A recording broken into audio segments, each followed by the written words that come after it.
propuso Josep, ¿dónde está Josep? Pues Fraga, que no te veo. Aquí. Bueno, nos propuso Josep, que es, como tú sabes, también miembro de la Junta del Centro de Economía. Él nos va a hablar del tema que hoy nos ocupa y nos preocupa a todos, que es el tema de la pandemia del COVID-19. Yo creo que él, que es un visionario, y me lo acaba de confirmar ahora porque se vino a Menorca ya a finales de febrero, viendo la que venía encima, se vino a Menorca, y por lo tanto se adelantó incluso a lo que hizo nuestro gobierno de confinarnos el día 14 de marzo. Es decir, es una persona que, como os decía, pues ha fundado creo que 8 o 9 empresas a lo largo de su vida profesional y por lo tanto, bueno, repito, y lo digo de verdad, es un lujo tener una persona como él, que esté en Menorca, que quiera nuestra isla, que se encuentre bien en nuestra isla y por lo tanto nosotros debemos aprovechar a personas como él porque siempre nos van a ilustrar sobre aspectos que a lo mejor nosotros desde aquí conocemos o conocemos menos. Por tanto, no voy a extenderme mucho más con la presentación. Creo que lo importante es que te escuchemos a ti. Tú eres el protagonista, no soy yo el protagonista. Y yo creo que todos los que estamos aquí enganchados queremos oírte y bueno, y después, como es lógico, tendremos la oportunidad, si te parece bien a ti, pues de tener un cambio de impresiones, y que cada uno que quiera preguntar alguna cosa, pues lo pueda hacer con toda libertad. Martín, muchísimas gracias. Tuya es la palabra. Bueno, gracias por invitarme. Y no, lo primero que quería contar un poco es cómo es que empecé, o cómo es que me piden, o, no sé, me transformé, entre comillas, en un experto de COVID, cuando hace 4 meses nadie sabía mucho de COVID. Y parte de eso vino por el pedido de Isabel Ayuso, que después, de la presidenta de la Comunidad de Madrid, que después se extendió a otras comunidades, de que liderara la lucha digital contra la pandemia, es decir, la estrategia a través de los teléfonos móviles para diagnosticar, ubicar, gestionar a los enfermos de COVID. Entonces, sin saber nada de COVID, de un día para otro me encontré con la gente de Sanidad, le hicimos la app junto a Ferrovial, a Telefónica, a CartoDB, armamos un grupo de empresas, hicimos la app. Y entonces, por otro lado, yo me dedico, aunque soy conocido en España por haber hecho Yastel, lo que yo dirijo hace años es la cadena de clínicas de fertilidad más grande de Estados Unidos, que se llama Prelude, y también tengo una empresa que hace equipos de embriología. Y lo que la gente no sabe es que mi licenciatura, cuando yo estudié biología, inmunología, y después me hice un MBA y me hice emprendedor. Pero tengo una base, no soy el gran experto ni el gran científico, pero puedo leer artículos científicos y tengo una base en biología y en inmunología. Y trabajé, una de mis primeras empresas la hice con un premio Nobel argentino que ya falleció, que se llama César Milstein, que descubrió los anticuerpos monoclonales. Y la empresa esta que hice en la universidad en los años 80, esta empresa hizo un tratamiento para el SIDA. Y entonces trabajé 4 años con el SIDA en Estados Unidos, en África, y eso me dio también una base para entender más lo que pasa con el COVID. No es que el SIDA y el COVID sean lo mismo, que no lo son, pero sí que son virus que atacan de maneras peculiares y hay bastantes cosas que uno puede aprender del SIDA que se pueden usar para el COVID. Entonces, me dedico a la medicina del lado clínico en Prelude y me dedico a la medicina del lado científico con Overture, que estamos haciendo unos robots que hacen embriones humanos en vez de que los embriones humanos se hagan en laboratorios de embriología. Y también hacemos diagnóstico de enfermedades en los embriones. Entonces también la parte de diagnóstico no me resultaba totalmente desconocida por el tema del COVID. Así que por un lado llegué por el tema del SIDA y haber estudiado mucho el SIDA y haber estudiado algo de cómo se comportan los virus y cómo se transmiten. Y por otro lado, el lado del diagnóstico, ¿no? Y cómo funcionan los test de diagnóstico. Entonces lo que hicimos en esta aplicación, que primero se llamó Corona Madrid, la podéis ver en coronamadrid.com, y después se llamó otras cosas en otras comunidades, y también estuvimos trabajando con la que se hizo en CatSalud. Lo primero que hicimos fue descongestionar el 112, descongestionar las líneas cuando la pandemia explotó, porque no había suficiente gente para responder a las líneas. Entonces la app es una app de diagnóstico. Entonces hicimos un algoritmo en el que le dábamos puntos a, por ejemplo, tienes tos seca, te damos unos puntos. Tienes dolor de pecho, te damos unos puntos. Tienes fiebre, te damos unos puntos. Tienes dificultad a respirar, te damos unos puntos. Y se llegaba a un sistema de puntaje que te diagnosticaba digitalmente. Eso no quiere decir que seguro que tenías COVID, pero francamente el PCR tampoco funciona perfectamente para nada. Y entonces vimos que el diagnóstico digital era válido, ¿no? Entonces la primera sorpresa fue que empezamos a tener una cantidad de diagnosticados digitales gigante, pero muchísimo mayor, que es algo que no entiendo bien por qué el gobierno un poco lo contó, pero no se contó, o no entiendo bien por qué el gobierno nacional no se apoyó más en estas apps. Porque las apps las usaron como 4 millones de personas, de las cuales unos 800.000 dieron positivos en digital. Pero el gobierno le daba miedo, creo yo, de dar a conocer los datos, primero porque eran tantos los positivos, pero después porque realmente no estamos seguros que son positivos, aunque yo creo que una persona que te da el DNI, te da el teléfono, te dice dónde vive, te dice que tiene tos seca, te dice que tiene fiebre, te dice que tiene dolor de pecho, que tiene dificultad a respirar en medio de una pandemia de COVID, es bastante poco probable que esté mintiendo, ¿no? Pero al gobierno quizás le preocupaba el tema de que nunca nadie los vio, de que esto era un diagnóstico digital.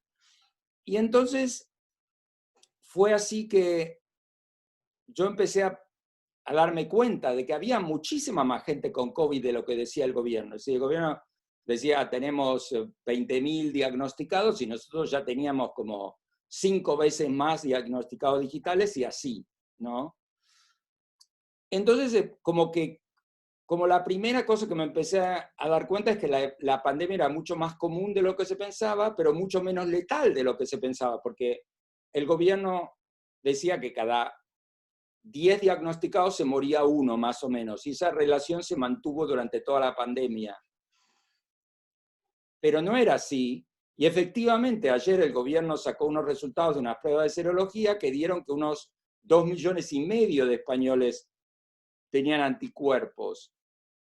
Pero yo creo, nosotros hicimos una prueba con esas pruebas que ellos usaron, que son los test rápidos de anticuerpos, contra gente que sí había tenido COVID y teníamos muchos falsos negativos. Es decir, que en mi opinión, y puedo estar totalmente equivocado, pero creo que lo más probable es que haya mucho más del 5% de los españoles que ya tuvieron COVID, pero no mucho que sea la mitad de los españoles, sino mucho que sea menos de lo que yo pensaba antes. Yo antes pensaba que era el 20% por la cantidad de positivos digitales que teníamos, pero ahora pienso que será el 10%, el doble de lo que dio el gobierno, pero no tanto como pensaba yo.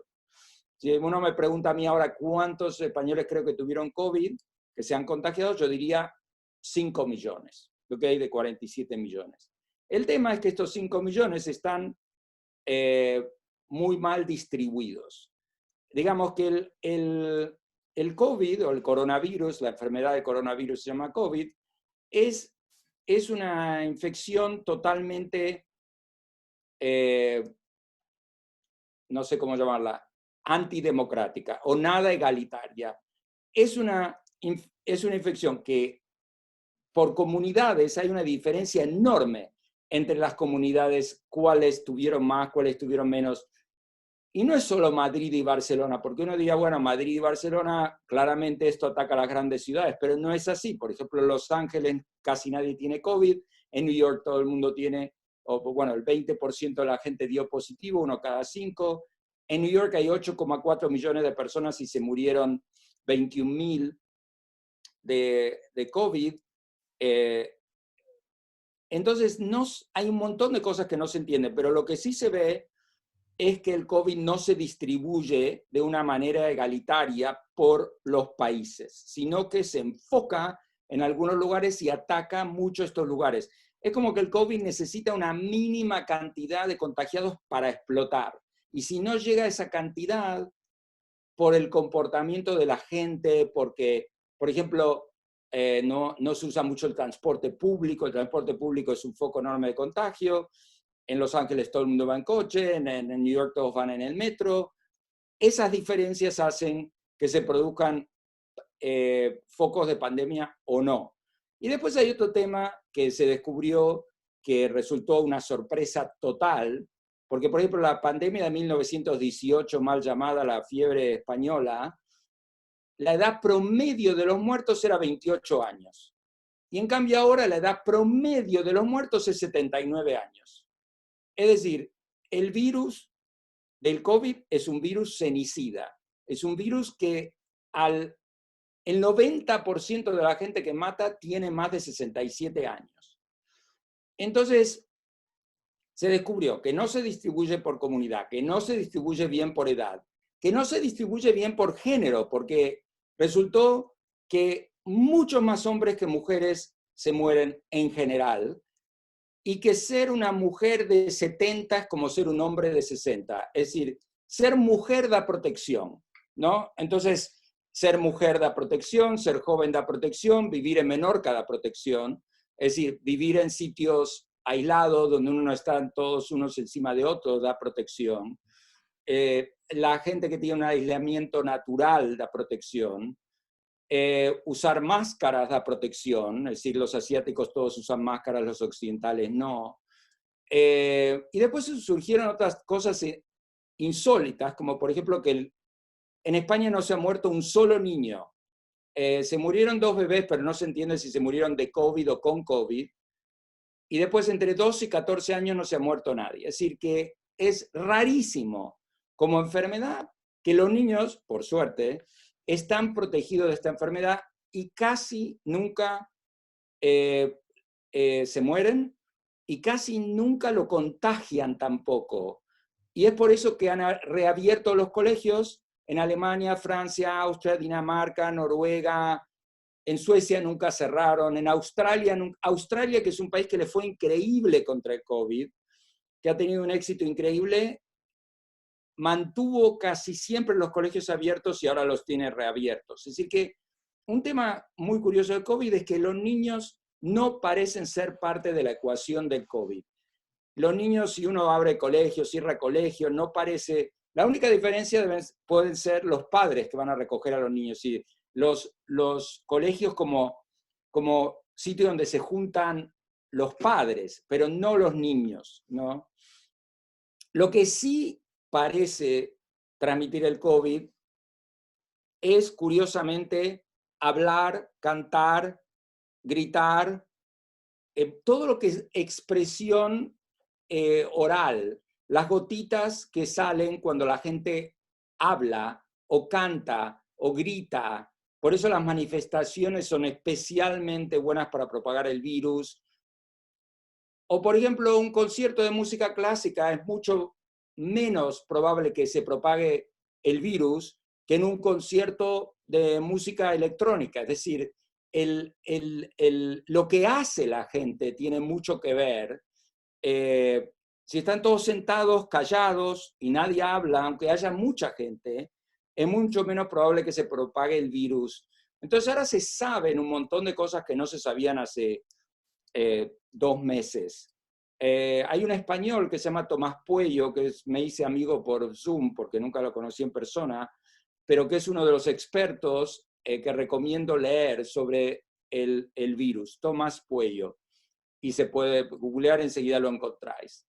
Es un español que vive en Silicon Valley, en California, que resultó que teníamos muchos amigos en común. Y yo diría que él escribe uno de los mejores informes sobre lo que pasa con el COVID, Tomás Puello. Entonces el tema es que ahora nos encontramos en una situación que no estamos ni aquí ni allá.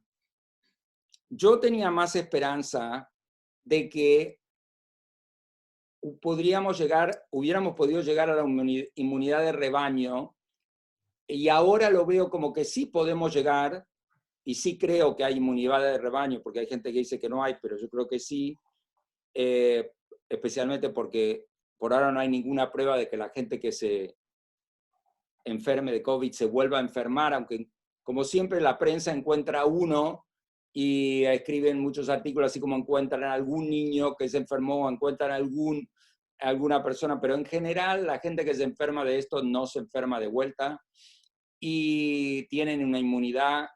Bueno, si no tuvieran inmunidad, nadie daría positivo en la prueba de anticuerpos, digamos. Tienen anticuerpos, inmunoglobulinas G, inmunoglobulinas M, y hay como 2 olas de inmunización. Entonces, yo creo que estamos ante una enfermedad que es la mitad de letal que el cáncer, pero por 1 año. Es decir, no es, y digo la mitad de letal que el cáncer, porque el cáncer, en España se mueren 430.000 personas por año, y se mueren unas 140.000 de cáncer, y esto yo creo que si circulara por toda España hasta que se inmunizara, la gente mataría unas 70.000 personas, ¿ok? Ahora, podría matar muchas menos si alguien me hubiera escuchado, es decir, si todas las tribunas que escribí en El País y todas las cosas que dije, pero la verdad que no conseguí que nadie me escuchara. Pero lo que yo decía cuando empecé a estudiar este tema era que había que proteger a la gente por edad. Se lo dije a los políticos, se lo dije a todo el mundo. Y lo que me dijeron los políticos, algunos políticos, si no puedo dar nombres, es que, pues yo les decía, ¿por qué protegemos tanto a los niños que no le pasa nada y los mayores de 70 van a la compra, a pasear el perro, a por tabaco, esto en el medio de la peor cuarentena, ¿no? Y los niños no salieron a la calle por 2 meses. Y entonces el político esto me dijo, sí, que los niños no votan, ¿no? Digamos, se transformó en un tema político cuando tendría que ser un tema médico, ¿no? Y ojo, yo igual no estoy a favor de las multas, el ejército, la policía, y yo tampoco pienso que los españoles son unos irresponsables, que es lo que me pone todo el mundo en Twitter, cuando yo digo que por qué no hacemos como otros países. Mi esposa, que está aquí en Menorca, es alemana, y en Alemania es voluntario todo el tema, no es que a uno le meten la policía, la multa, el ejército y todo eso. Y los españoles, muchos creen que no son respetuosos de la ley. Cuando yo, que viví en Estados Unidos, porque viví en Argentina hasta los 16 años, pero mi vida adulta la viví entre Estados Unidos y España, y sigo entre Estados Unidos y España, aunque estoy más en España ahora, y antes estaba más en Estados Unidos hasta el 2018, pero a mí me parece que el español es mucho más obediente que el norteamericano. Es decir, que el español necesita mucha menos policía, mucha menos gente en la cárcel. Cuando acá la gente dice que el español es tan desobediente, yo digo, vete a Estados Unidos a ver quiénes son desobedientes, o vete a Latinoamérica a ver quiénes son desobedientes. Es decir, a mí me parece que este es un país muy obediente. El tema es que confundió el mensaje. Si uno le dice a la gente mayor que puede salir a hacer todas estas cosas y los niños no pueden hacer nada, como que confundieron el mensaje. Yo creo que casi era como que le decían a la gente mayor que esto no era tan grave para ellos. El 98,5% de la gente que se murió tiene más de 50 años.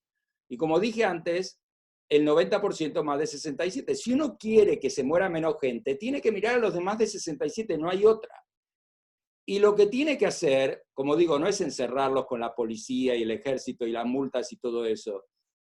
Los mayores tendrían que salir a pasear en coche, aislados. Lo que no tendrían que hacer es ir al supermercado, a la farmacia, a lo que sea donde hay otra gente, ¿no?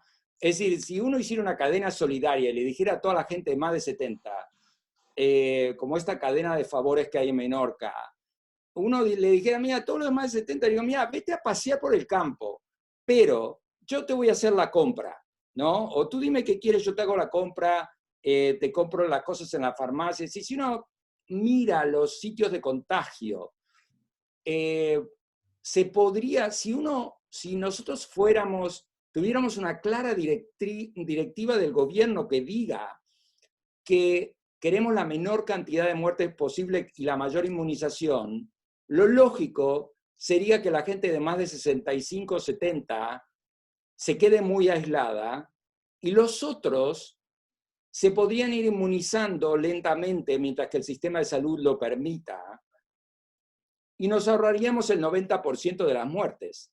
Es decir, esta no sería una epidemia muy letal. Por ejemplo, si este virus hubiera salido hace 100 años, hubiera matado muy poca gente en proporción porque la gente no vivía tanto. O, por ejemplo, una cosa que es alucinante es que de todos si uno divide a los españoles en edades, la edad que más muertos tiene, 22% de todos los muertos, tienen más de 90 años. Pero la cantidad de gente que tiene más de 90 años es mucho menos que 22%, será tipo el 3%, el 5%. Entonces, hay una concentración enorme.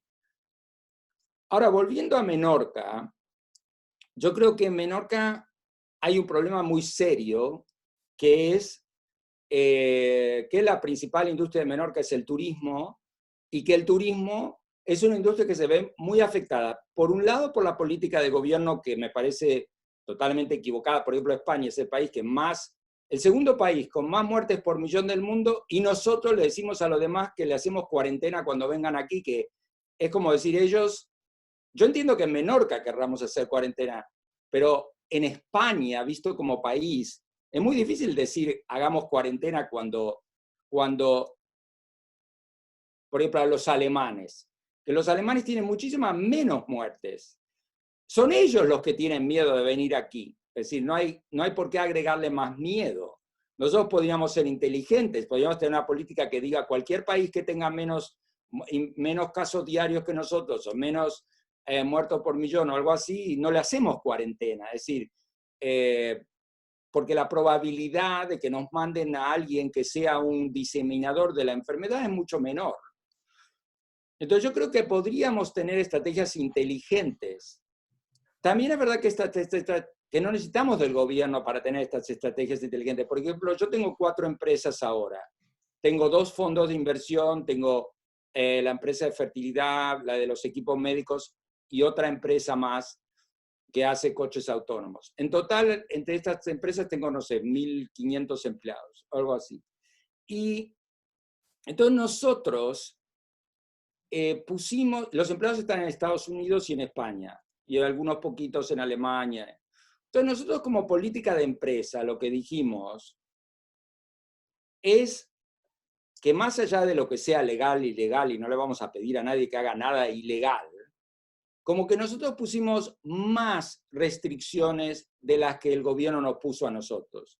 Por ejemplo, en los laboratorios médicos, la ley ahora dice que hay que ir a trabajar a un laboratorio médico, y si uno no quiere ir a trabajar, le despiden con causa, porque no hay razón para la cual no ir. Pero nosotros le dijimos que a los que conviven con mayores de 70 años, que podían no venir a trabajar, o podían por lo menos tratar de buscar a alguien que le estuviera en su casa, que no estuvieran con los mayores. O alguna gente, por ejemplo, otro tema que se descubrió que es ya directamente incómodo de hablar en una empresa, es que ser obeso aumenta, digamos, es lo mismo ser un obeso de 50 que una persona de 60 que no es obesa, ¿no? Que ser obeso aumenta muchísimo el riesgo de morirse de esto, que nadie lo entiende bien por qué. Porque uno puede decir, no es sano ser obeso, sí, pero no mata ser obeso, ¿no? Entonces es como ser hipertenso, ser diabético, ser obeso. Una cosa increíblemente curiosa que se ha encontrado también, porque nadie lo cuenta, y que yo, que soy totalmente antitabaco, no lo contaría, pero bueno, es la verdad, es que la gente que fuma tiene menos probabilidades de morirse de COVID, que es algo que no se dice en ningún lado, no los que fumaron antes, sino los que fuman ahora, ¿ok? Que es incomprensible. Y además yo soy muy antitabaco y no fumé nunca en mi vida. Entonces es como curioso.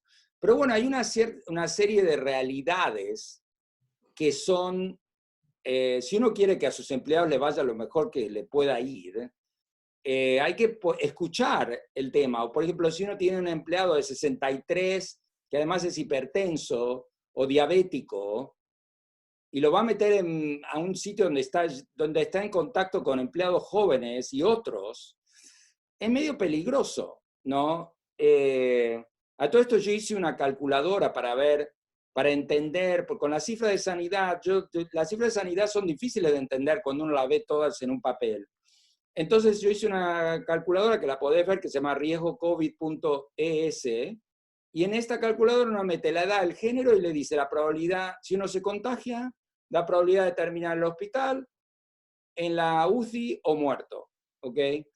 Y ahí se ve muy claro que es mucho mejor ser mujer que hombre, que es mejor ser joven que mayor, y todo eso se ve en la calculadora. Entonces, con respecto a Menorca, yo tenía un montón de quejas y fui público en mis quejas de ciertas cosas que se hicieron antes. Pero ahora que estamos en la fase 1, ahora que se puede hacer una vida bastante, digamos, todo lo que se puede hacer ahora es lo que a mí me parece que se tendría que poder hacer: ir a una terraza, comer pero un poco distanciado de los demás, cuando uno hace las compras ponerse mascarilla, pero que se pueda salir a navegar, por ejemplo, que es ridículo, ¿por qué no se podía salir a navegar? ¿A quién va a contagiar a uno ahí en el medio del mar? Que se pueda salir en bici a cualquier hora, salvo en los cascos urbanos.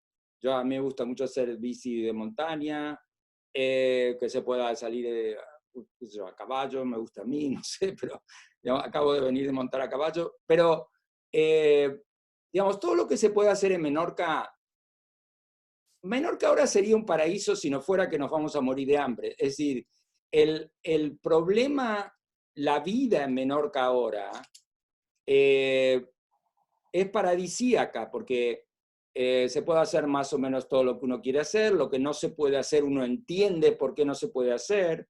Sí, tendrían que haber abierto los colegios, esa es la única cosa que no tiene sentido. Especialmente en un sitio como Menorca tendrían que reabrir los colegios. Y después ahora se puede ir a Mallorca y a Ibiza y pueden venir ellos, que es un poquito más arriesgado que vengan ellos, digamos, porque en Menorca no tenemos un caso hace una semana de diagnóstico, no hablemos de la UCI. En Mallorca hay un poco más, pero me parece bastante seguro que se pueda comunicar entre las islas.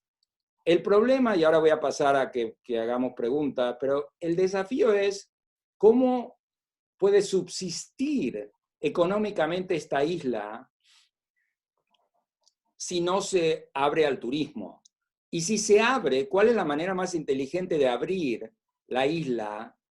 Especialmente teniendo en cuenta que la población de aquí no está para nada inmunizada. Es decir, el problema de que no tuvimos casi muertes y que no tuvimos casos, bueno, poquísimos, es un problema porque somos como eran los indios en Latinoamérica antes que llegáramos los europeos. Es decir, llegamos y los liquidamos, no los liquidamos matándolos, como cree la gente, los liquidamos con las enfermedades, ¿no? Y así como nosotros, los europeos, matamos a los indígenas con las enfermedades, es una analogía fuerte, pero los turistas nos pueden matar a algunos de nosotros porque nosotros, los que estamos aquí, no estamos inmunizados, ¿no?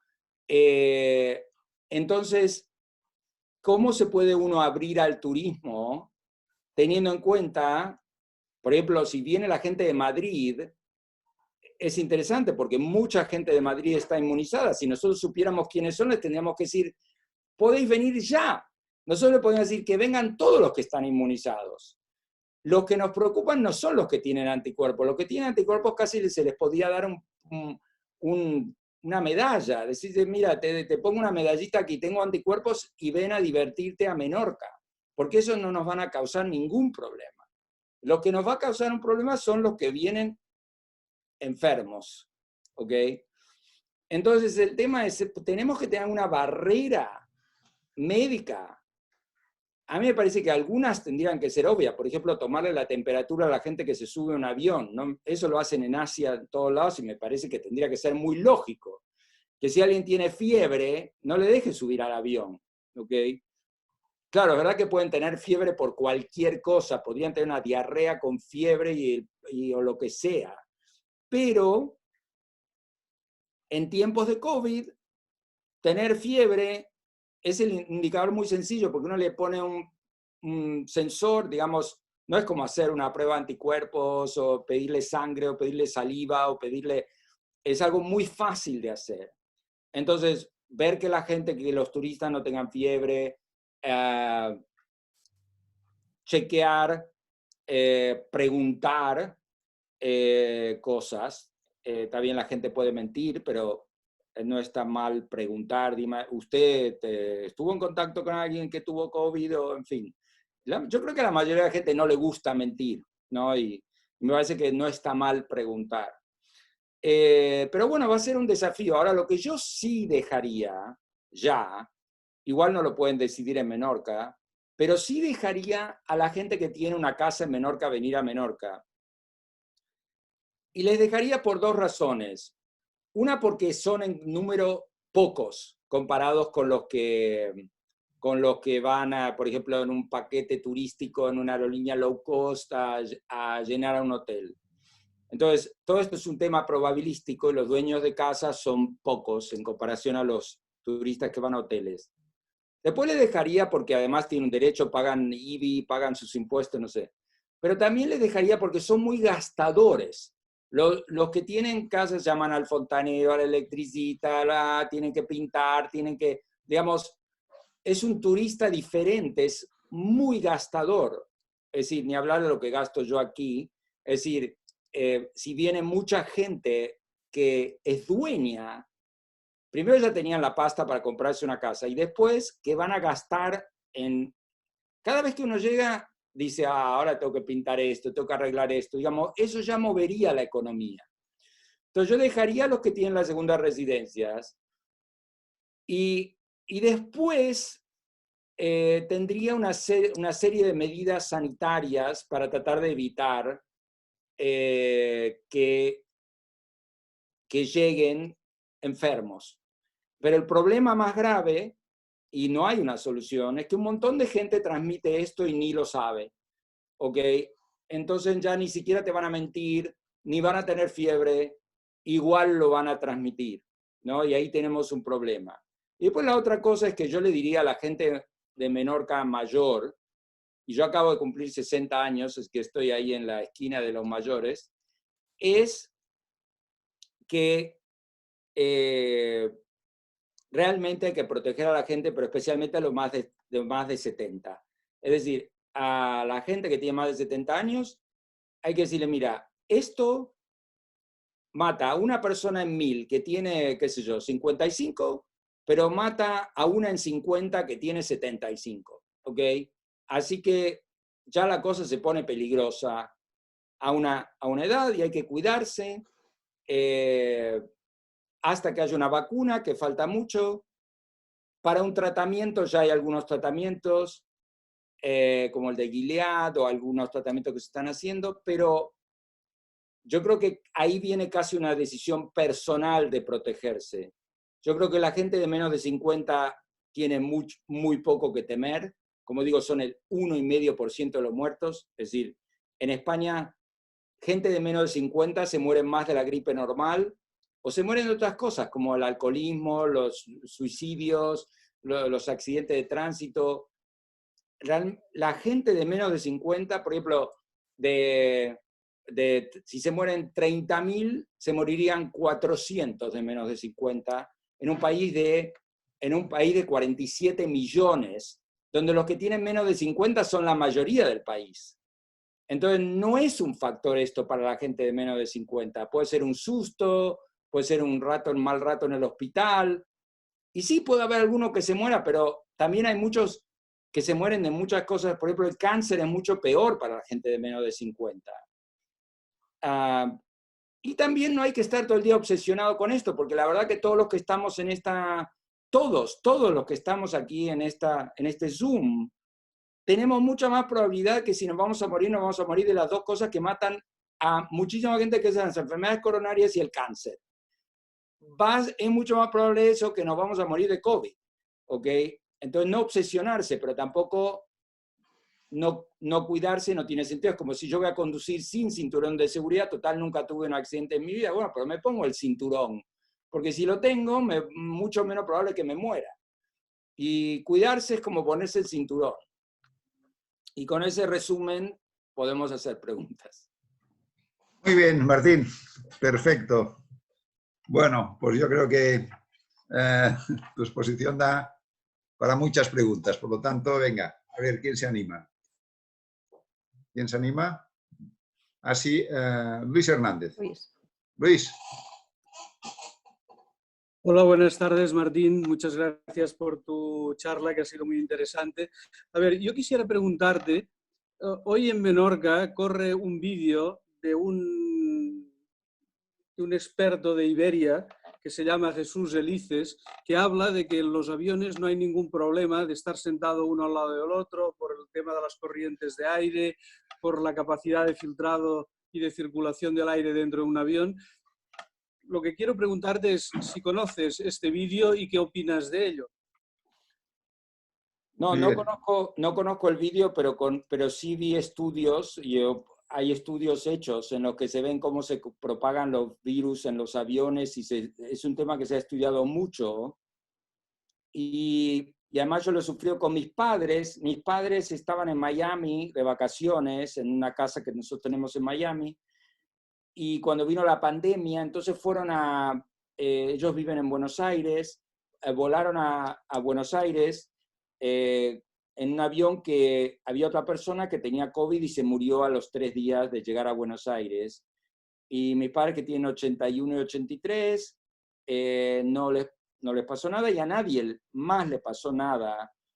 Es verdad que los aviones no son tan peligrosos como la gente piensa, y hay ciertos comportamientos en los aviones que nos pueden hacer que sean mucho más seguros, como usar mascarilla todo el mundo, como no hablar, eso que yo decía antes, que parece ridículo, pero el hablar, si yo tuviera que decirle algo a la cervecería, le diría, mira, por favor, pide a la gente que no hable, ¿ok?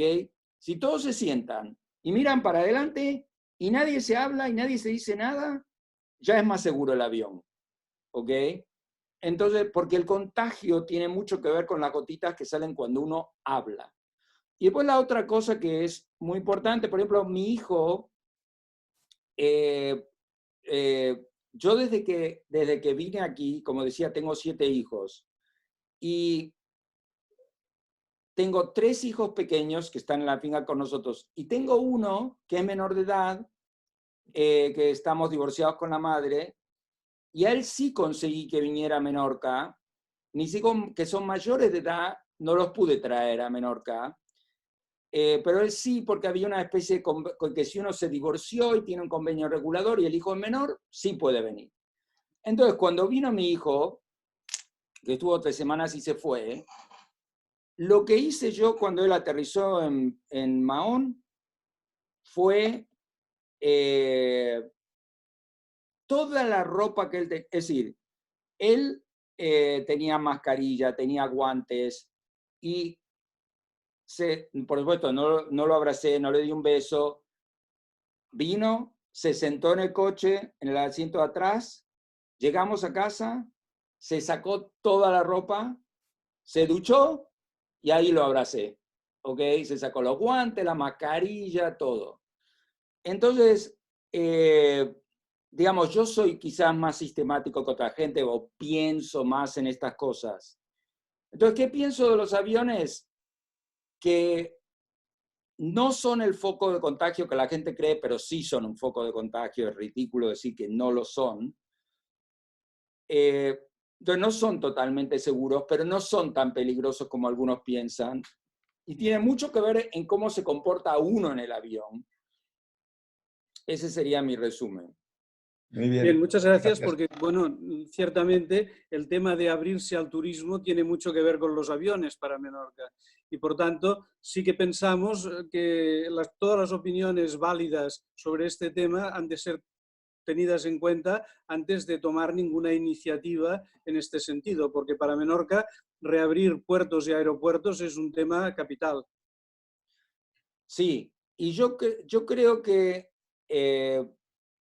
el vuelo, digamos, ahora mismo, la gente estuvo en cuarentena en todos lados, ¿no? En todos lados hubo cuarentena. Pero ahora se están abriendo las cuarentenas, ¿no? En Francia reabrieron los colegios, se empezó a ir a las tiendas.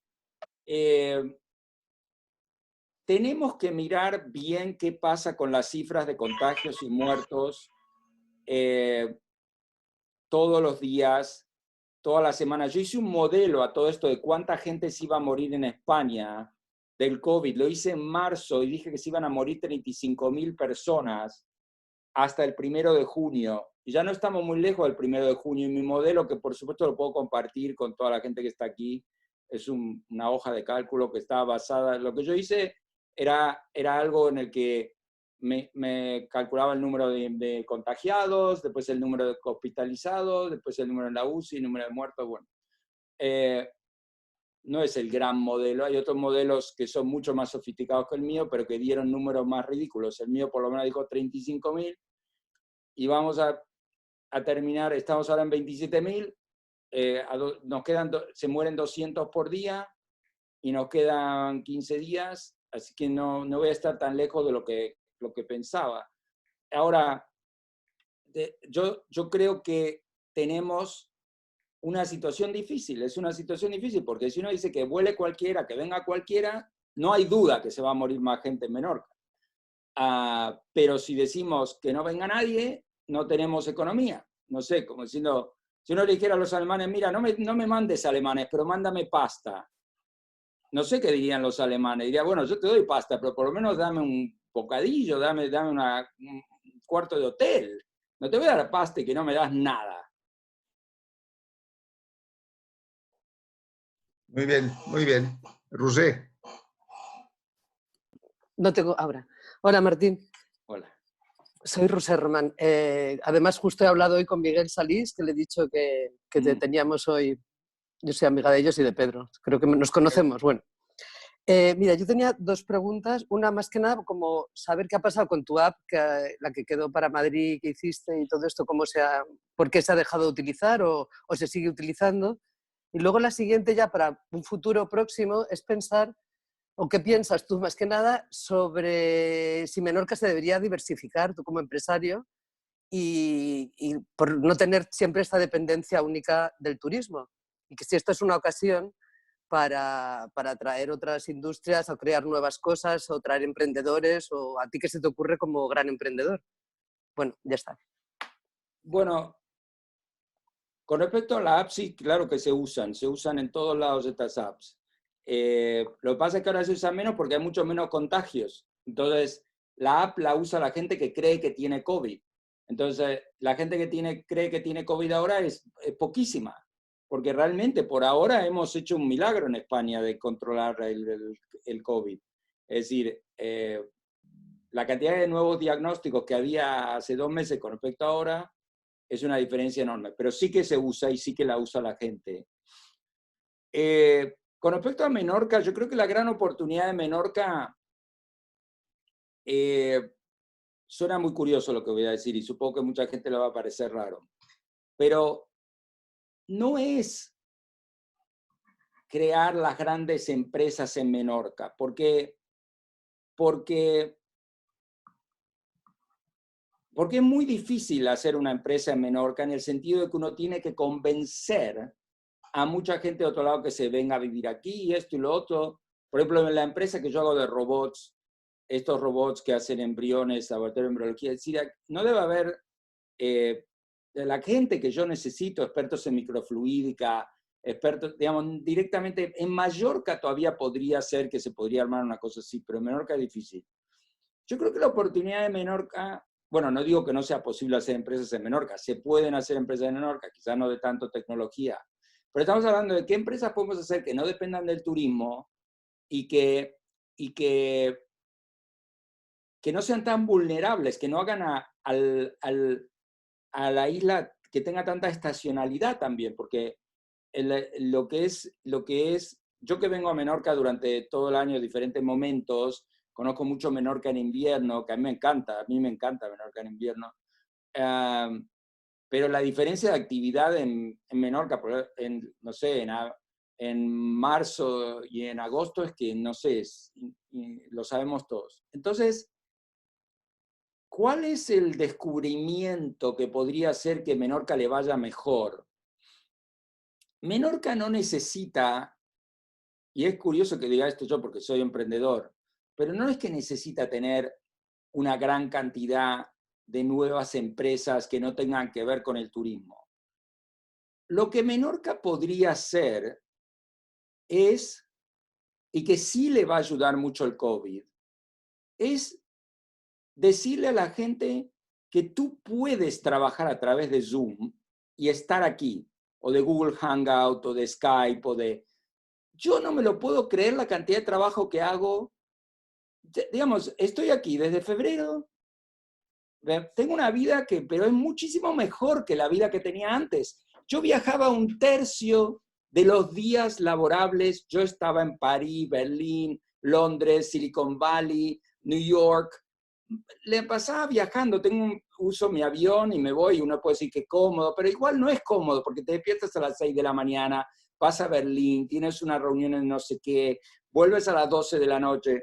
A todo esto yo tengo un acuerdo con mi esposa que es parte de nuestro, digamos, acuerdo marital, se puede llamar así, que es que no puedo pasar más de 7 noches, que a las 12 de la noche tengo que estar en casa y tengo 7 excepciones. Y si me paso, puedo el mes siguiente recuperarlo, pero si no, me quedo en offside, en el matrimonio. Que igual nunca ha ocurrido, pero porque respeto la regla.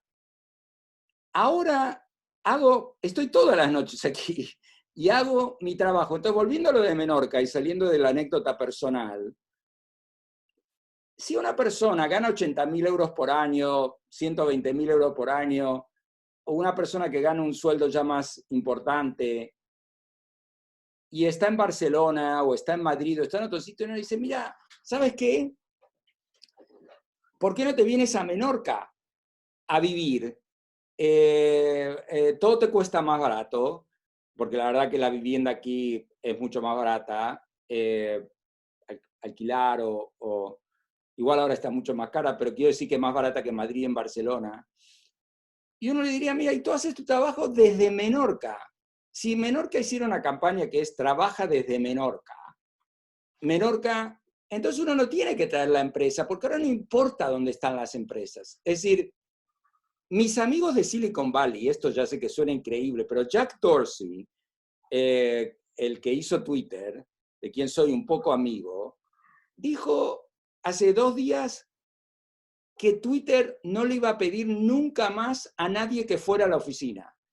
Que Twitter aceptaba que la gente de hoy hasta el día del fin del mundo, o el día del fin de Twitter, trabajaran desde donde se les dé la gana, ¿no? Google, que también soy amigo de los fundadores de Google y conozco mucho el ambiente de Google, Google ya dijo que hasta fin de año nadie tiene que pisar la oficina, ¿ok? Todo el trabajo es desde donde se te dé la gana.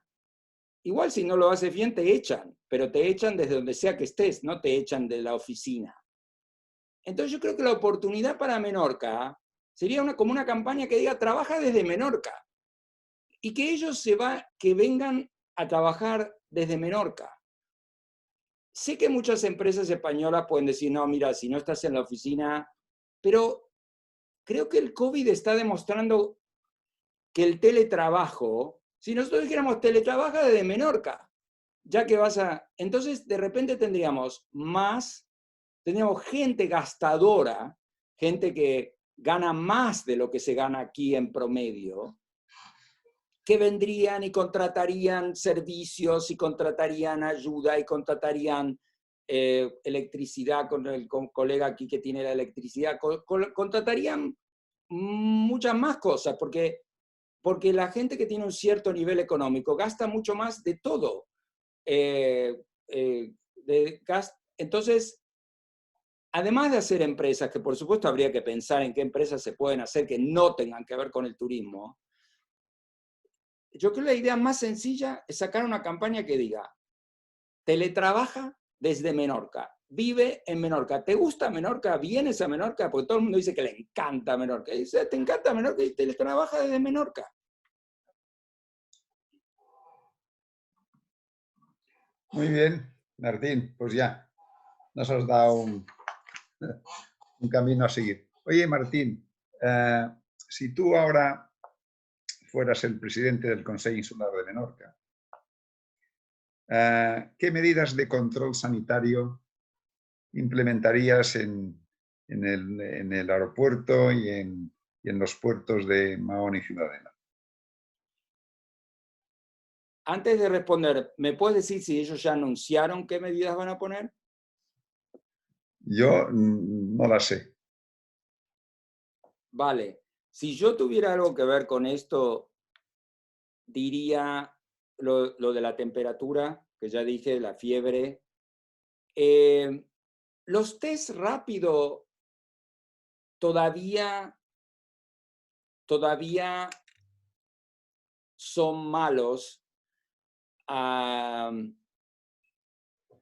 Yo a todo esto me enviaron muchos test rápidos a Menorca. Hicimos muchas pruebas con los test rápidos. Pero cuando dan positivo, eso sí que es, la gente que le da positivo sí que tiene anticuerpos. El problema es que hay gente que tiene anticuerpos y los test esto no lo descubren. Los test comprados en cantidades grandes, pueden llegar a costar algo así como 8 euros cada uno, 5 euros cada uno, ¿no? Ofrecer el test rápido al llegar, hay mucha gente que voluntariamente querría hacerse el test rápido, porque hay un montón de gente que le gustaría tener anticuerpos. Los que dan positivo para el test rápido, si uno le dijera a este tipo de turista, mira, yo no te voy a obligar a tomar un test rápido, pero tú te pones el test, tú haces el test rápido, bueno, ni hablar a los trabajadores. Por ejemplo, ¿quieres trabajar con ancianos? Test rápido. ¿Quieres, digamos, si dan positivos, es una tranquilidad para el resto de la gente que está en la isla, ¿no? Que haya entrado esta persona. Entonces ahí habría que ver qué se puede hacer con los test rápidos, porque son rápidos, es decir, se van a tirar en el aeropuerto 10 minutos más o 15 minutos más, digamos. Digo, no se puede ser obligatorio porque es muy complicado obligar a la gente a hacer pruebas médicas. Pero si uno les diera una ventaja, tipo, o inclusive se le podría decir, te cobro 20 euros y ganar dinero, por lo menos no perder dinero con el test rápido. Pero uno le dice, te hago el test rápido y las restricciones que tenemos en la isla no aplican si das positivo, ¿no? Entonces la gente se lo querría hacer, no sé. Pero bueno, la fiebre seguro, el test rápido me parece que hay una posibilidad, además están mejorando cada vez. Pero lo que pasa de vuelta es que no sé qué es exactamente legal que se pueda pedir, que después no venga Sanidad y diga, no, esto no lo puedes hacer, esto, lo otro no lo puedes hacer, nosotros decidimos lo que se va a hacer. Pero digamos así, la vida de un turista del verano no es muy conduciente. Si uno simplemente no deja que haya discotecas, o uno podría tener discotecas, pero decir, el problema no son la gente que va a las discotecas, curiosamente. Los menores de 30, por ejemplo, no digo que no haya gente más de 30 en las discotecas, pero las discotecas tienen una demografía muy joven. no es tan peligroso que la gente vaya a una discoteca. Lo peligroso es que vayan a una discoteca y después vean a alguien mayor, porque no es tan peligroso si se llegan a contagiar entre menores de 30. Ahora, un peligro que también puede tener Menorca es que si llega a haber muchos contagios, que el Hospital Mateo Orfila no dé abasto para un montón de enfermos que vienen aquí y se enferman, ¿no? Eso también podría ser un lío. Por ahora no ha pasado para nada esto, pero en el verano es totalmente otra cosa. Así que lo más fácil sería decir, mira, tú ven a Menorca a disfrutar la naturaleza. Este verano es el verano de la naturaleza. Te vas a caminar por el Camí de Cabals, te vas al Sombou a la playa, te vas a... Todas esas cosas no contagian. Cuando a mí me decían que no podía ir por el Camí de Cabals, los días esos que no se podía ir, yo decía, pero esto es increíble, no hay nadie. El Camí de Cabals pasa por el costado de mi finca y yo no podía ir. Eso sí que no tenía ningún sentido. Entonces, todo lo que sea turismo al aire abierto, la naturaleza, comer en terrazas, estar distanciados, pero sí que me parece que la isla tendría que pensar en los focos de contagios, que son el transporte público, discotecas y sitios donde la gente está muy cerca los unos de los otros, y eso prohibirlo, porque ahí es donde se pueden armar los líos. Antón. Ana. Vale. Sí, Antón, te toca a Hola, tu. sí, me sentiu? Se sent? Sí. Señor Barsaski, ¿entiende el catalán usted? Sí, sí, sí. Bueno, en primer lloc, me deixi'm que em presenti. Me dic Anton Soler i som metge retirat i últimament me presento com un avi preocupat. Preocupat per què? Bueno, pel canvi climàtic. Si tingués un moment, m'agradaria saber la seva opinió sobre aquest tema.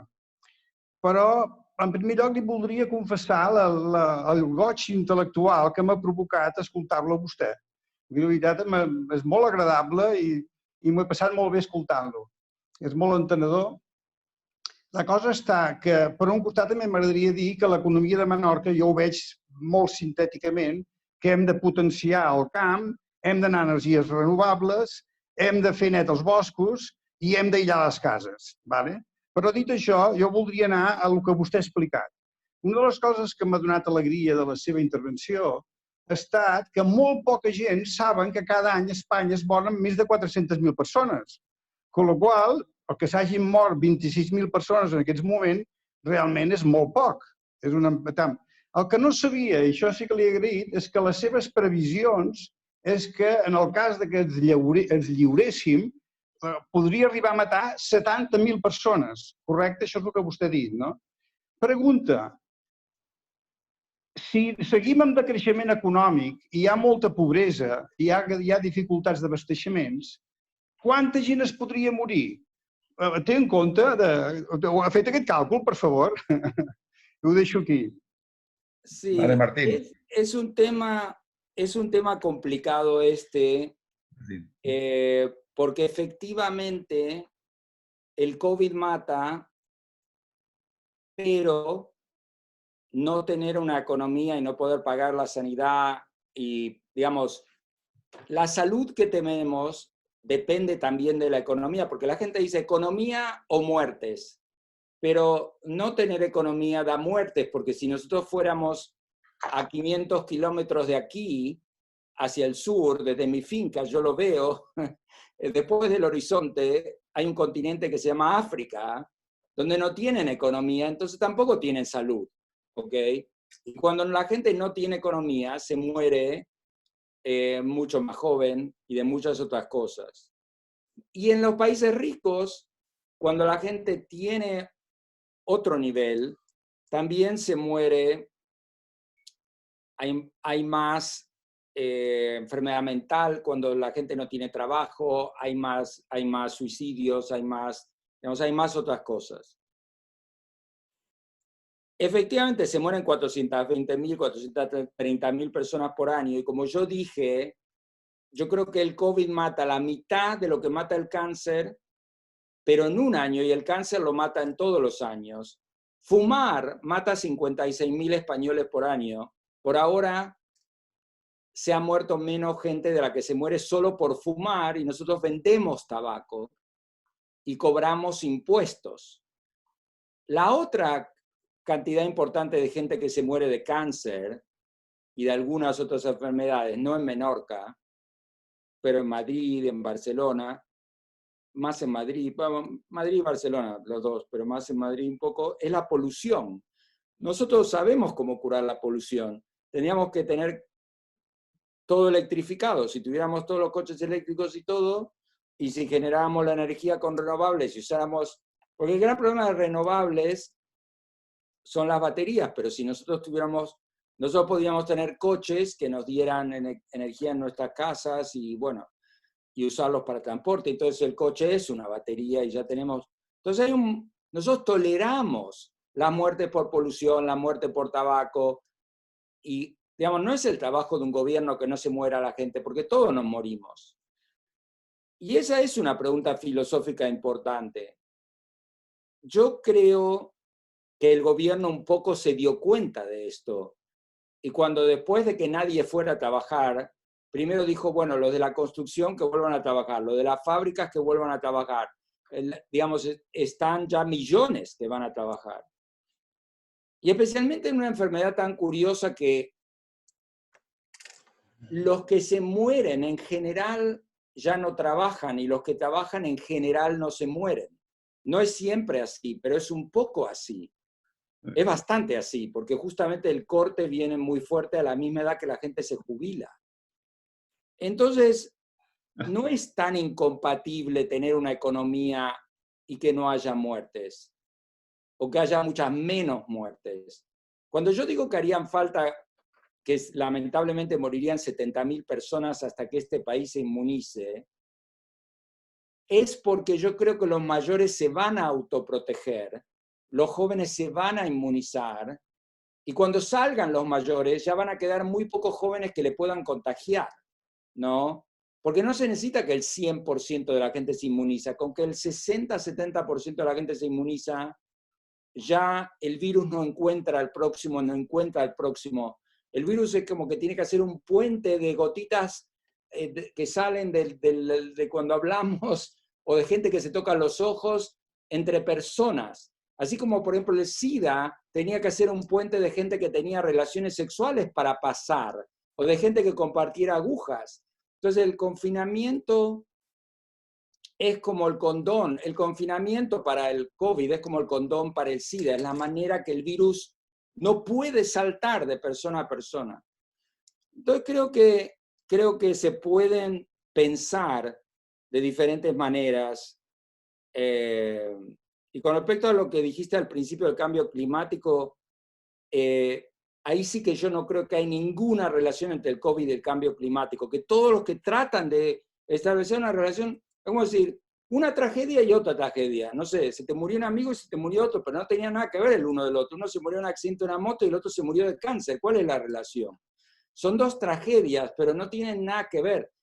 Lo que sí tiene que ver con el COVID es que en China dejen de vender animales vivos en mercados, porque realmente la mayoría de la gente cree que este virus viene de los murciélagos y de los animales vivos que se venden en los mercados en China. Y pedirle a China que tenga normas de sanidad, que no dejen tener esos mercados, eso sí me parece muy razonable. Muy bien. Martín Rivas. Sí, Martín, muchas gracias por la charla, muy interesante. Ha habido aquí reflexiones intelectuales de mucha profundidad. Yo te sigo, te leo en Twitter de vez en cuando y leía recientemente que el modelo coreano que lo has estado defendiendo, pues a raíz de este último rebrote que ha tenido Corea del Sur, te ha decepcionado o no lo ves un poco pues el camino a seguir, ¿no? Pero que ha sido un camino hasta ahora pues de bastante éxito porque la tasa de fallecimientos es muy baja, la de contagiados también, es un país de 51 millones de habitantes y que no ha parado su actividad económica, lo cual pues es de admirar, ¿no? Por tanto, es verdad que como lo está haciendo Corea, pues tiene éxito, que el rebrote pues es de alguna manera un fracaso, pero también están demostrando que cuando esto rebrota, pues con tecnología, con diagnóstico, con apps de seguimiento, etcétera, pues van otra vez a reducirlo, seguro, estoy convencido. ¿Qué opinas? ¿Cómo lo ves? Bueno, creo que aunque me sigues, no entendiste bien lo de Corea. Yo soy fan como tú de Corea. Yo sigo siendo fan de Corea. Yo nunca dije que era por el rebrote. Yo sí dije que abandoné la idea de seguir el método coreano, eso estamos de acuerdo, pero lo dije por otro motivo, no el rebrote. Lo dije porque nadie en Europa, porque yo traté de promover el método coreano. ¿Qué significa el método coreano? Significa testeos masivos, testeos aleatorios, una app que geolocaliza a la gente, avisos de que estuviste en contacto, estuviste cerca de alguien que tenga COVID para testearte y todo eso. Y han hecho un trabajo maravilloso, increíble, admirable. Pero cuando yo traté de convencer al gobierno de España, el gobierno central o el de la Comunidad de Madrid, o hablando con políticos varios, no hay en España y no hay tampoco en Europa, no solo en España, porque Alemania no lo pudo hacer. Alemania no lo pudo hacer. La gente en Europa está más obsesionada con su privacidad digital que con su privacidad. Tú le dices a la gente, mira, a tu niño los encierro por 2 meses, no pueden ni salir a tomar el sol en la puerta de la casa. Vale. Pero tú le dices, te voy a meter una app que vas a ver, va a decir dónde estás, así puedes salir a cualquier lado, pero si estás con otro, te cuento y te tienes que hacer un testeo, no, mi privacidad digital. No, la gente tiene una idea de la privacidad digital que yo no me lo podía creer. Yo escribí una tribuna en El País que se llama, la podéis ver, se llama Del Gran Hermano a la Gran Hermandad, en la que yo trataba de convencer a la gente que hicieran como en Corea. Decía, es mucho mejor tener una app, porque sales a donde se te da la gana. Sí, te están geolocalizando, pero, por ejemplo, con la app de la sanidad que geolocaliza, la prensa me volvió loco con eso. Primero decían que teníamos los datos nosotros, que no es verdad, obviamente. Nosotros hicimos la app para ellos, nosotros no entramos a ver los datos. Pero, no sé, hay tanta... No sé de dónde sacó la gente en toda Europa este fanatismo por la privacidad digital. Pero después agarran y se bajan los mapas de Google y le dicen a Google dónde está todo el tiempo para que te digan si hay atasco o no, o cómo llegar. Digamos, la gente desconfía del gobierno, porque la gente en Europa no desconfía del gobierno, pero sí en temas digitales. Parece como que le tuviera más confianza a Google que a la sanidad española. Y entonces yo fracasé tratando de convencer a la gente de que fuera por el método coreano. Entonces, una vez que no pude, que escribí tribunas, que hablé con todos los políticos y no pude convencer a nadie de hacer una app que geolocalice a toda la gente para obligarlas a hacerse un testeo, y bueno, para hacer el método coreano o chino, el método chino tiene un semáforo. Yo también propuse que tuviéramos un semáforo rojo, amarillo, verde. Si uno está enfermo es rojo, si uno está inmunizado es verde, y si uno no está inmunizado pero no está enfermo es amarillo. Nada, ¿cómo vas a dividir a la gente entre rojos, amarillos y verdes?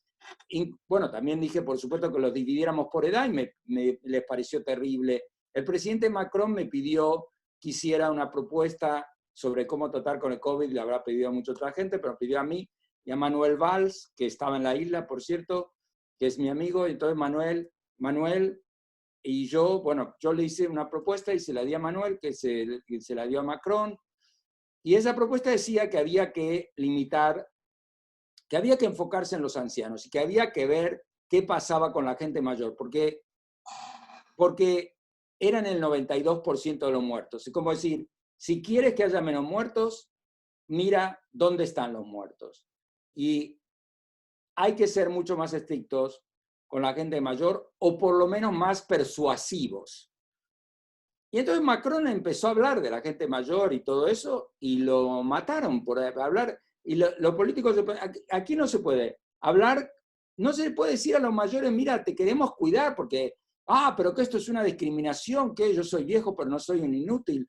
Me dice, no, es que no eres un inútil, es simplemente que eres una potencial víctima de esto. Entonces hay temas como la privacidad digital, la división por edades. Solo con estas dos cosas se podrían haber evitado un montón de muertes. Dividiendo por edad y usando una app. Bueno, los israelíes son los únicos que hicieron esto. Los israelíes hicieron una app en la que tiene un sistema de puntos. Entonces, ser mujer te da más puntos que ser hombre, ser joven te da más puntos que ser viejo, y depende de los puntos que uno tiene, puede salir a la calle o no. O puede salir a tal hora, o en qué circunstancias, o todo eso.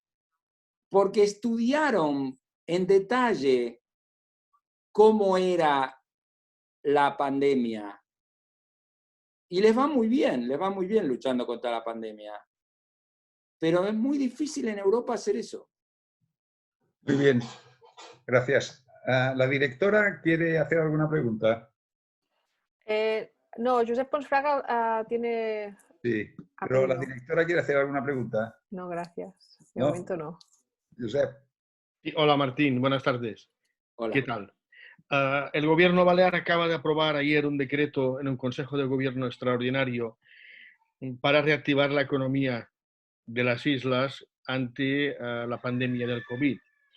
Ellos anuncian una inyección económica de unos 3.500 millones de euros, pero la novedad que aquí nos llama la atención y que ha suscitado un gran debate, controversia, es que permite realizar obras sin esperar licencia mediante la fórmula de la declaración responsable del promotor o del constructor, y en el caso de los hoteles permite ampliarlos un 15%, si bien dice el Consejo de Gobierno que no les dejan ampliar plazas ni aumentar alturas. Y en el caso de Menorca permitiría el derribo de las dos estructuras de la carretera que están pendientes en el tramo de Mahón a la York, la Argentina y Rafal Rubí. ¿Cuál es tu valoración de estas medidas que ha aprobado el gobierno balear ayer? Gracias. Bueno, muy curiosas. Yo no lo había leído. Me parece interesante lo de dejar hacer obras. Digamos así, mi vida en Menorca empezó hace 18 años y para mí, yo compré 4 fincas juntas a una familia esquella y lo único que he hecho es arreglar lo que había y no puedo decir la cantidad de problemas que tuve. Digamos, nunca tuve al final ningún problema serio porque al final yo hice todo bien y la gente viene y ve y dice, bueno, no me puede... Pero el nivel de escrutinio que hay en esta isla para hacer cosas como arreglarte tu cocina es insólito, ¿no? Pero no solo eso, por ejemplo, para cosas como mover un caballo. Es decir, si uno quiere mover un caballo, necesita la guía del caballo, el pasaporte del caballo. Es decir, a mí me parece muy bueno decirle a la gente, mira, tú sabes qué, no vas a necesitar licencia para hacer cualquier tipo de obra. Ahora, si tú hiciste una obra ilegal, cuando yo voy y te hago una inspección, te la tiro abajo, ¿ok? Pero si hiciste algo como bien hecho dentro de los volúmenes que se podía hacer y después pide la licencia, no está nada mal porque ya reactivan la economía, ¿no? A mí siempre me pareció que, por ejemplo, esta mañana fuimos a montar en bici y pasamos por Sombou. Y yo le dije a mi esposa, ese edificio tan horrible que hay en Sombou, ¿no? Sombou es todo más o menos bien, y de repente hay un edificio que uno dice, ¿dónde está Bin Laden cuando lo necesitamos? ¿No? Entonces si se pudiera, yo no sé de quién es ese edificio, pero si se pudiera decirle a la gente, a ese edificio, por ejemplo, si es de un dueño, decirle, mira, ¿sabes qué? tú te puedes comprar una finca donde no se puede construir y yo te voy a dar una compensación. Tú me tiras ese edificio abajo, algo que la persona no pierda dinero o que le gane algo, porque si no, no lo va a hacer, pero que todos son boque de chatito, chatito, y no con ese, no todo de un piso y ese edificio, ¿no? Entonces, que se pongan creativos con ciertas normas. Hay ciertas cosas que se tendrían que poder hacer. Por ejemplo, reformar todas las casas del campo, siempre que conserves el volumen. Es una buena oportunidad porque no daría más metros cuadrados. Digamos, cualquier cosa que no aumente los metros cuadrados porque no queremos que se llene todo de construcción, pero que los mejore. Eso sí me parece una buena idea. Que le dé trabajo a la gente, que quede todo más bonito. Yo tengo unas construcciones en el huerto que no me dejan hacer nada. Porque las llaman bolleras y no son viviendas y qué sé yo. Entonces, ¿yo qué tengo que hacer? Tengo que arreglarlas para que queden bonitas, pero no puedo hacer nada con ellas, ¿no? Si a mí me dijeran que puedo hacer bolleras y que puedo hacer viviendas ahí sin aumentar el volumen, yo las haría probablemente y le daría trabajo a mucha gente. Entonces, si se trata de darle trabajo a la gente, sí que es una gran oportunidad, sin arruinar el medio ambiente, dejarle a la gente que haga reformas o que haga cosas. Eso me suena una buena idea. Muy bien, gracias. Armando.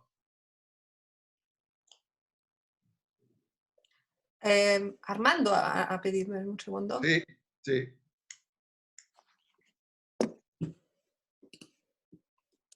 ¿Va? Ahora. Ahora, venga. Sí, muy bien la conferencia, encantado, o sea, realmente instructiva. Una pregunta, cuando hablamos del nivel de riesgo y hablamos de los mayores de 70 años, claro, a mí yo quedo un poco desconcertado, o sea, a mí me da la sensación, yo estoy dentro de este grupo, obviamente, de que mi nivel de riesgo, si cojo la pirámide de población de España y miro los que son mayores de 70 años, o miro la de Cataluña por separado, es igual. En el caso de España hay más o menos 6,5 millones de mayores de 70 años. Suponiendo que todas las muertes, no el 90, sino que el 100%, fueran de mayores de 70 años, mi riesgo de muerte está en un 0,5.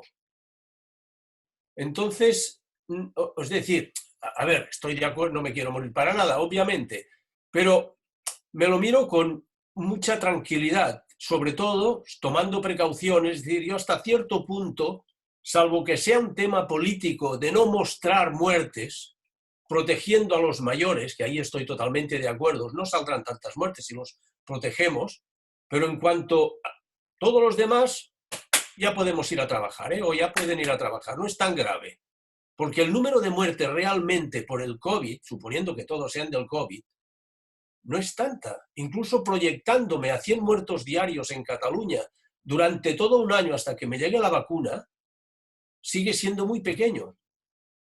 Esta es mi duda. Cuando lo miro estadísticamente, me tranquilizo, es decir, me tranquilizo del todo. Es decir, yo ya saldría y no me iría a un bar con mucha gente, ni de fiesta, porque ya no voy, pero bueno, ni con grandes grupos, pero con precaución, toda la gente con mascarillas que ya no me contaminan, más o menos, vigilándolo y lavándose bien, lo veo de muy poco riesgo realmente, en porcentaje, ¿eh?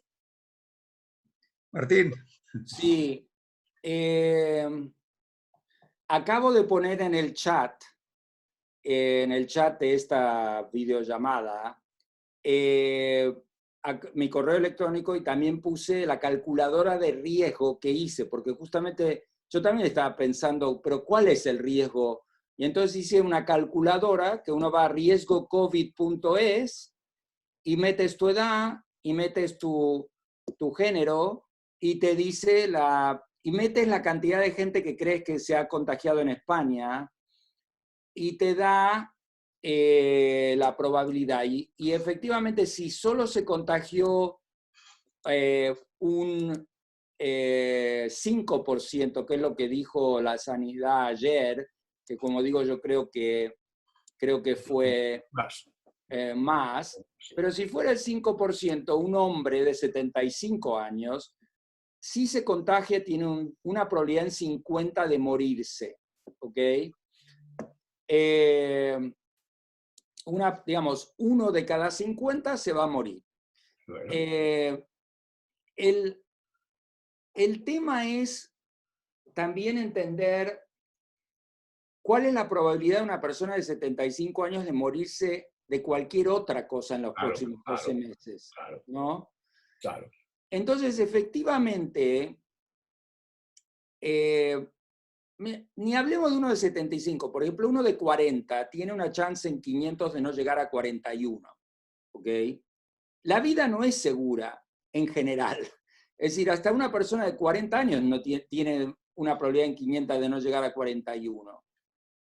Entonces,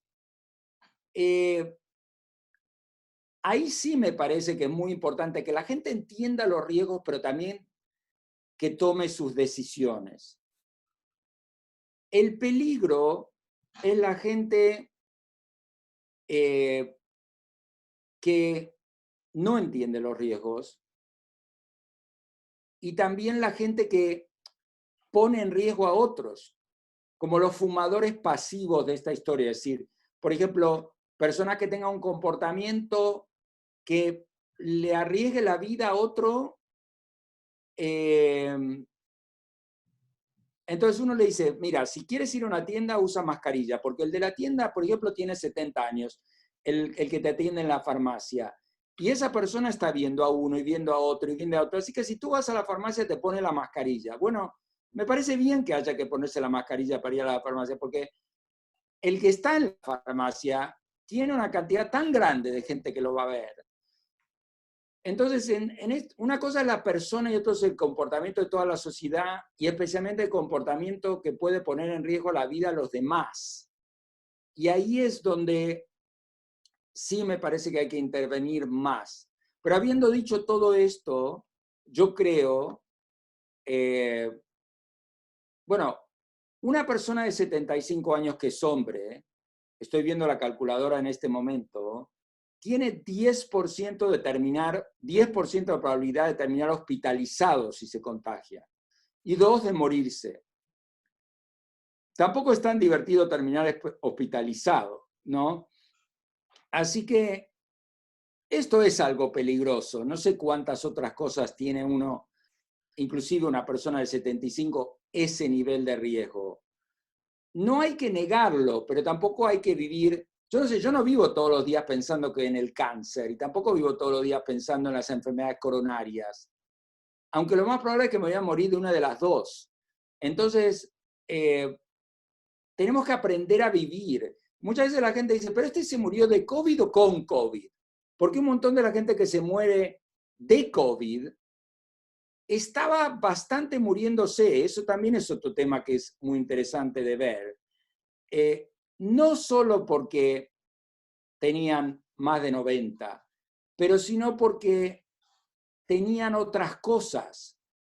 Por ejemplo, la madre de una amiga muy querida se murió a los 94 de COVID, pero tenía cáncer y tenía 94. Entonces, es como, uno dice, pero el COVID en mucha gente es como un empujón a la muerte, ¿eh? Es muy triste, es una tragedia, pero no es la tragedia que la gente cree. Como digo, es la mitad de las muertes de cáncer o 1/3 de la muerte de cáncer, pero por un año. Bien, Martín. ¿Hay alguna persona de 40 años que quiera hacer alguna pregunta? ¿No? Luis. Ya está, Luis, ya está. Sí, simplemente quería hacer un comentario respecto al tema de las muertes de gente mayor. Yo creo que una de las cosas que no deberíamos olvidar es que ha sido absolutamente inadmisible lo que ha ocurrido en las residencias de gente mayor. Porque me gustaría conocer la estadística de todas las gentes que han muerto, mayores que han muerto de COVID en residencias de ancianos. Porque lo que ha ocurrido, y no puede volver a ocurrir, es que en unos grupos muy vulnerables no haya habido la protección suficiente y, naturalmente, los contagios han sido generalizados y el problema ha sido terrible. Y hay que prepararse por si viene un rebrote, que esto no pueda volver a ocurrir, creo yo. Bueno, ahí mi comentario es que por más de que pensemos que esto es un problema que ha ocurrido en España, ha ocurrido en todo el mundo. En Suecia, donde tienen todo, más capacidad hospitalaria y todo, el ministro de la Sanidad sueco dijo: si hay algo que yo le pido perdón a los ciudadanos suecos, es no haber controlado mejor la residencia de ancianos. Es dificilísimo. Si yo tuviera un familiar en una residencia de ancianos, directamente lo sacaría, si puedo. Es decir, ¿por qué? Porque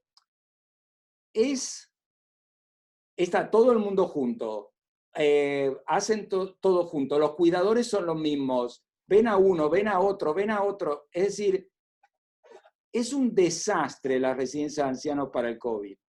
Creo que es la responsabilidad de todos. Bueno, mis padres están en su apartamento. Es un problema, es como si teníamos un sistema, la residencia de ancianos, que resultó ser vulnerable. Es como si teníamos nuestro dinero en un banco que ahora es muy fácil robarlo. Es muy difícil proteger a la residencia de ancianos. La única manera que se me ocurre a mí es que los que trabajen ahí solo sean los que están inmunizados. Pero no tenemos suficientes inmunizados. Muy bien. Hortensia, tú habías pedido la palabra. Hortensia. Ana. No li puc posar a reiniciar l'àudio. No sé per què no va. ¿No puedes? Perquè li falta micro, crec que està dient. Ah, vale, vale. Oye, ya son las 7:30, por lo tanto vamos a dar la palabra a Hortensia y después si hay alguna solicitud más y daremos por finalizada ya esta videoconferencia, si os parece. Hortensia, ¿puedes hablar? Truca amb Hortència, si vols. No? No puedes. Pots fer-ho pel xat, Saps aquí a la dreta, al xat? Posa chatear i fas la pregunta. Pero a ver, que ahora... Un momento. Ja. Ja? Vale, vale. Em sents? Oh, moltes gràcies. Senyor Martí? Bueno, pregunto ja? Sí.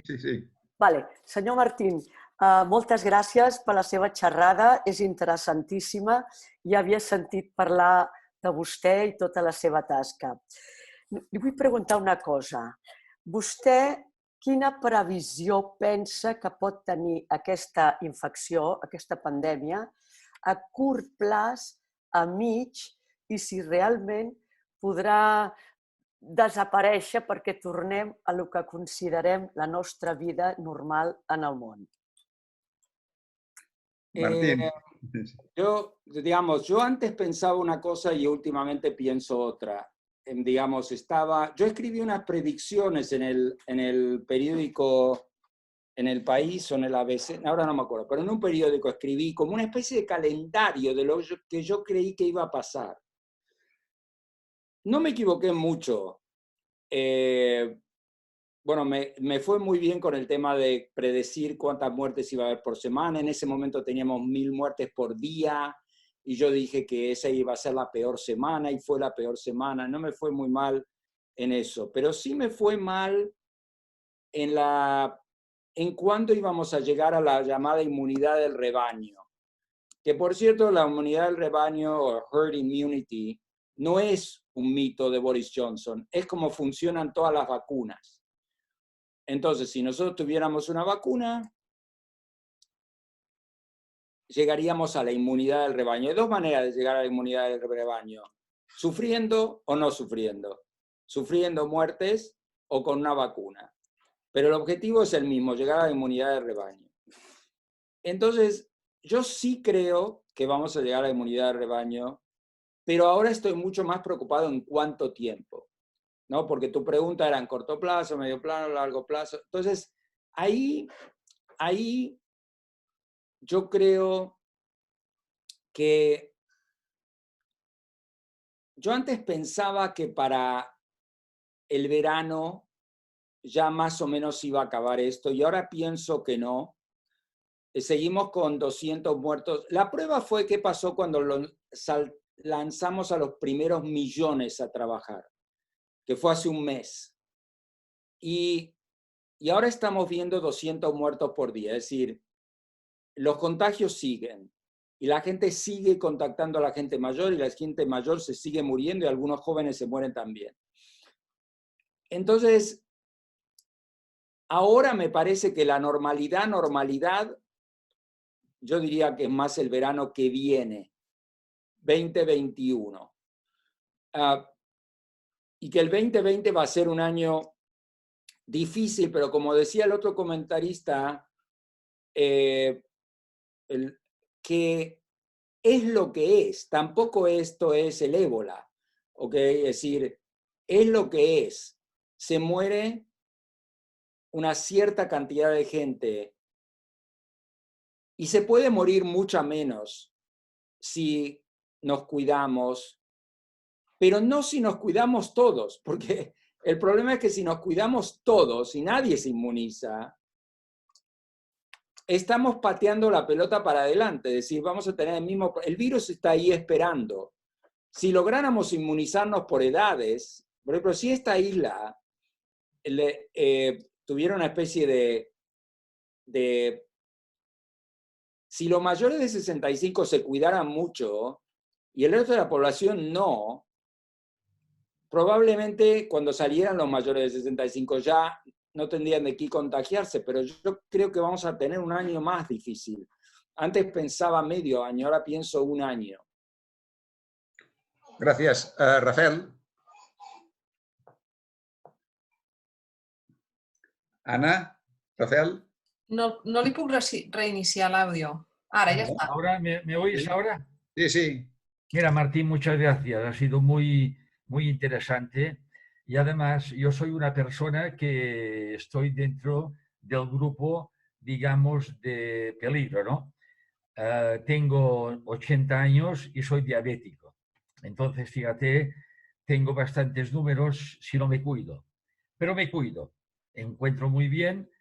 Ha sido muy interesante para mí a nivel particular y te agradezco lo que has dicho porque me ha dado muchas ideas. Entonces te lo agradezco y espero que continúes teniendo esta visión tan clara de las cosas. Muchas gracias. Gracias. No, encantado. Bueno, si no hay ninguna pregunta más, ¿hay alguna pregunta más? ¿La última? ¿No? Bueno, pues Martín, que no te veo ahora. Aquí estás aquí. Bueno, ha sido un placer. La verdad ha sido un placer compartir esta hora y media contigo. Realmente yo creo que has dado muchas ideas y bueno, nos volveremos a ver, porque yo creo que el Cercle d'Economia de Menorca, contigo, creo que tenemos que trabajar más. Por lo tanto, Muy bien, Martín, encantado de estar aquí. muchas gracias. A todos para Nos poder tienes a tu disposición. Gracias. Gracias. Gracias a todos. Muchas gracias. Moltes gràcies. Martín, hasta luego. Adiós. Gracias. Gràcies. Gracias. Gracias. Gracias.